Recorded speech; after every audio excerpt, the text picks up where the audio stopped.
Uniform civil code से सबसे ज्यादा अगर तकलीफ होगी तो हमारे हिंदू भाइयों को होगी। नमस्कार, मैं हूं आपके साथ राखी लांबा। यूसीसी यानी समान नागरिकता अधिकार, जैसा कि नाम से ही साफ हो रहा है, इस कानून से देश के हर नागरिक को समान कानून नजरिए से देखा जाएगा। इस कानून को लागू करने के लिए केंद्र सरकार लगातार कोशिशों में भी लगी हुई है। प्रधानमंत्री नरेंद्र मोदी ने भी साफ कर दिया है कि इस कानून को लागू जल्द से जल्द किया जाएगा, क्योंकि एक घर दो कानूनों से नहीं चल सकता। यूसीसी लागू करने का जैसे ही ऐलान हुआ, वैसे ही कुछ लोग इस कानून का विरोध करने लगे और तरह तरह के भ्रम फैलाने लगे। इस लिस्ट में सबसे पहला नाम है AIMIM के चीफ असदुद्दीन ओवैसी का, जो शुरू से इसका विरोध करते आए हैं। ओवैसी का कहना है कि इस कानून से मुसलमानों के हक छिन जाएंगे। ये वही लोग हैं जो देश को शरीयत कानून से चलाना चाहते हैं। अब तक तो भाईजान ये कह रहे थे कि इस कानून से मुसलमानों का हक छिनेगा, इस कानून को थोपा जा रहा है, लेकिन अब ओवैसी साहब कह रहे हैं कि इस कानून से हिंदुओं को भी खतरा है। ओवैसी ने कहा कि यूसीसी से सबसे ज्यादा तकलीफ हमारे हिंदू भाइयों को होगी। इसके साथ ही उन्होंने बीजेपी और RSS पर भी निशाना साधा। ओवैसी ने कहा कि यूसीसी से हिंदू भाइयों के बहुत सारे अधिकार जो हैं वो छीन लिए जाएंगे, जिसमें मैरिज एक्ट के साथ साथ बहुत सारे सामाजिक और धार्मिक रीति रिवाज भी शामिल है। ओवैसी ने एक वीडियो शेयर किया जिसमें उन्होंने हिंदुओं को मिले विशेषाधिकार का जिक्र करते हुए दावा किया कि यूसीसी से उनके हक छिन जाएंगे। ये नहीं है। अब मैं आपके सामने जो बातें रखना चाह रहा हूं कि ये यूनिफॉर्म सिविल कोड से सबसे ज्यादा अगर तकलीफ होगी तो हमारे हिंदू भाइयों को होगी। और वो क्यों होगी मैं बताता हूं आपको। मैं कानून का हवाला देकर, क्योंकि बहुत सी बातें कही गई हैं, मैं कानून का हवाला देकर हमारे हिंदू भाइयों को और बहनों को पैगाम देना चाहता हूं कि आपको एक सहूलत दी गई है। हिंदू मैरिज एक्ट 1955 में सेक्शन 5, सबसेक्शन 4 और सबसेक्शन 5 में, उसमें यह कहा गया कि शादी उन लोगों में नहीं हो सकती जिनमें सपिंदा रिलेशनशिप हो, मगर आगे जाकर कहा गया however there is an exception carved out if there is a custom or usage। यानी आप अगर आपके हिंदू भाइयों में है कि अगर उनके वालिद के 7 नस्लों में और मां की तरफ से 5 नस्लों में कोई रिश्तेदार है तो शादी नहीं होगी, मगर उसका एक्सेप्शन दे दिया, यानी उसका एक्सेप्शन उनको दे दिए। अब आप ये एक्सेप्शन खो देंगे, क्योंकि जब यूनिफॉर्म सिविल कोड अगर आएगा तो एक्सेप्शन कैसा मिलेगा आपको? अगर आपका कस्टम है तो फिर मेरा भी कस्टम है, याद रखिए आप। तो यकसानियत कैसा अगर पैदा करना है तो कैसा होगा? ये आपका नुकसान होगा। दूसरा सेक्शन 7 है ceremonies of Hindu marriage act का, कि आप अपनी शादी अपने कस्टमरी राइट्स के तहत, यानी आपके जो रिवायती हैं उसके तहत आप करें। यूसीसी आएगा तो सेक्शन 7 चला जाएगा। सेक्शन 29 सेविंग्स का क्लॉज है, वो चला जाएगा। और सेक्शन 2 सबसेक्शन 2 है जो शेड्यूल्ड ट्राइब्स को एग्जेम करता है, उनको ये कहा जाता है, उसमें कहा गया कि Hindu marriage act scheduled tribes पर अप्लाई नहीं होगा, तो फिर ये हमारे शेड्यूल्ड ट्राइब भाइयों का भी नुकसान होगा। इतना ही नहीं, ओवैसी ने कहा कि अगर RSS ये सोच रही है कि यूसीसी से सिर्फ मुसलमानों को फर्क पड़ेगा और सिर्फ मुल्ला जी को ही निशाना बनाया जा रहा है, तो आप अपना नुकसान कर रहे हैं। बीजेपी पर निशाना साधते हुए ओवैसी ने क्या कुछ कहा, खुद सुनिए।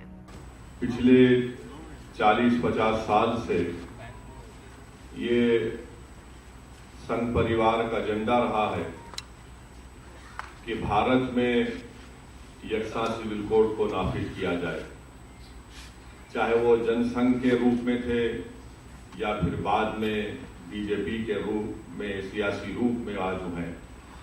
तो ये पुराना इनका एजेंडा रहा है। ओवैसी जो भ्रम फैला रहे हैं उसका जवाब सुप्रीम कोर्ट के वकील अश्वनी उपाध्याय दे चुके हैं। ओवैसी ही क्यों, उन्होंने ऐसे लोगों को भी मुंहतोड़ जवाब दिया जो इसका विरोध कर रहे हैं। जाते जाते आपको अश्वनी उपाध्याय जो सुप्रीम कोर्ट के वकील हैं, उनका धाकड़ बयान सुनाते हैं। लेकिन आज जयपुर की धरती से मैं 3 लोगों को उत्तर देना चाहता हूं यूसीसी के मामले में, सिब्बल, ओवैसी और चिदंबरम। मतलब SOC। SOC को उत्तर इसलिए देना चाहता हूं कि ये तीनों राज्यसभा में है, तीनों संसद है, एक लोकसभा में 2 राज्यसभा है। और सिब्बल, ओवैसी और चिदंबरम साहब ने इस संविधान की शपथ लिया है। तीनों में एक और समानता है कि तीनों एडवोकेट हैं। अच्छे 2 तो रेगुलर सुप्रीम कोर्ट में प्रैक्टिस करते हैं, तीसरा ओवैसी भी लंदन से पढ़े हुए हैं, तो एटलीस्ट संविधान में क्या लिखा है उनको पता है। और उन्होंने संविधान में शपथ क्या लिया है कि मैं संविधान को अक्षरशः पालन करूंगा। इस संविधान के शेड्यूल 3 में 5 लोगों की शपथ है, सांसद, विधायक, हाई कोर्ट के जज, सुप्रीम कोर्ट के जज और मंत्री, 5 लोगों की शपथ। अगर आदमी लोकसभा चुनाव जीत भी जाए,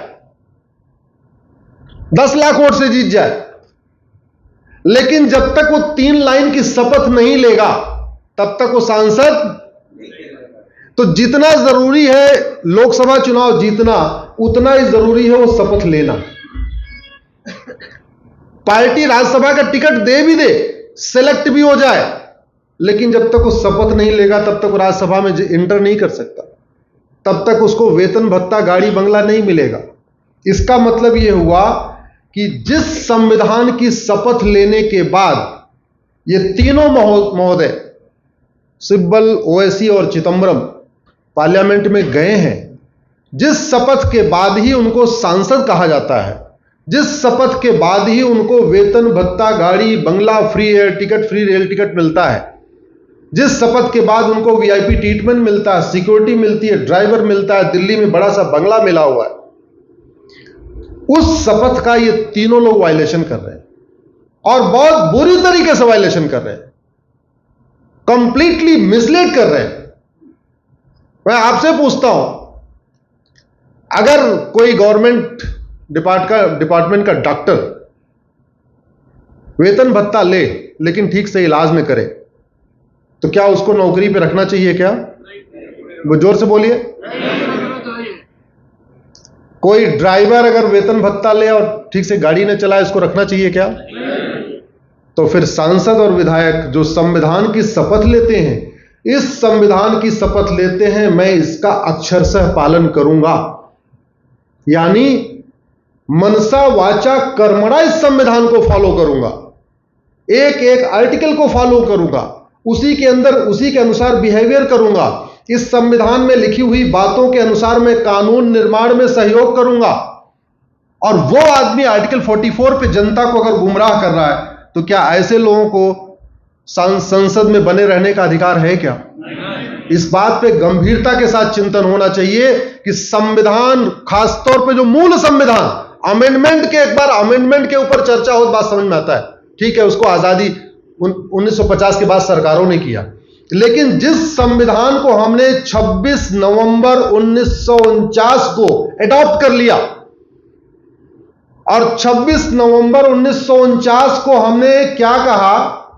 we the people of India, we the Hindus of India नहीं, we the people of India have soul. हमने क्या कहा 1949 में? हम सब भारतीयों ने मिलकर तय किया है कि एक हम संप्रभु भारत का निर्माण करेंगे। एक होता है शब्द सोवरिन, एक शब्द होता है इंडिपेंडेंट।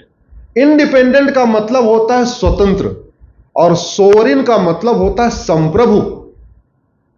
अंतर क्या है? इंडिपेंडेंट का मतलब ठीक है हम स्वतंत्र हो गए, सोवरिन का मतलब हम हर तरीके से स्वतंत्र हो गए, हम सांस्कृतिक रूप से भी स्वतंत्र हो गए, हम भाषाई रूप से भी स्वतंत्र हो गए, हम प्रशासनिक रूप से भी स्वतंत्र हो गए, हम आर्थिक रूप से भी स्वतंत्र है। हम एक ऐसे भारत का निर्माण करेंगे जो भाषाई रूप से भी स्वतंत्र होगा, आर्थिक रूप से स्वतंत्र होगा, हमारी आर्थिक, भाषा, संस्कृति, संस्कार सब कुछ भारतीय होगा, कुछ भी विदेशी नहीं होगा। यह हमने शपथ लिया, प्रीएम्बल ऑफ द कॉन्स्टिट्यूशन। आप सब लोग एक बार इस कार्यक्रम के बाद प्रियम्बल ऑफ द कॉन्स्टिट्यूशन जरूर पढ़िएगा, लिखा क्या उसमें। दूसरा हमने उसमें क्या कहा, हम एक ऐसे भारत का निर्माण करेंगे जिसमें सबको इक्वलिटी ऑफ स्टेटस होगा, सबको समान अवसर होगा।